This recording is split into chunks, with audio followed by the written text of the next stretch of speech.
सोलापूरसाठी स्वतःच्या हक्काचा पालकमंत्री मिळण्याची अपेक्षा। मागील 5 वर्षात पहिली 2.5 वर्षे महाविकास आघाडी आणि दुसरी 2.5 वर्षे महायुती सरकारच्या कालावधीत सोलापूरला स्वतःच्या हक्काचा पालकमंत्री मिळाला नाही।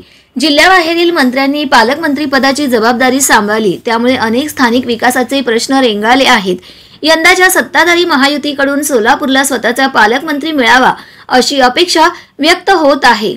यापूर्वी दिवंगत नेते राजाराम बापू पाटील, ज्येष्ठ नेते शरद पवार, सुशीलकुमार शिंदे, विजयसिंह मोहिते पाटील अशा दिग्गज नेत्यांनी सोलापूरच्या पालकमंत्री पदाची धुरा सांभाळली होती।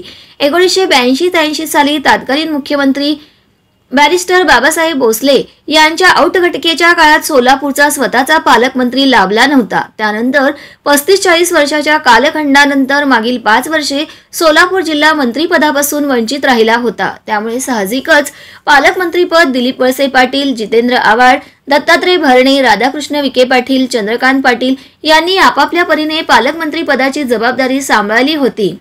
यातून सोलापूरला अपेक्षित न्याय मिळू शकला नाही। अनेक विकासाचे प्रश्न रेंगाळत पडले आहेत। या पार्श्वभूमीवर यंदाच्या महायुतीच्या नवीन सरकारमध्ये सोलापूरला स्वतःच्या हक्काचा पालकमंत्री मिळावा अशी आशा सोलापूरकर बाळगून आहेत।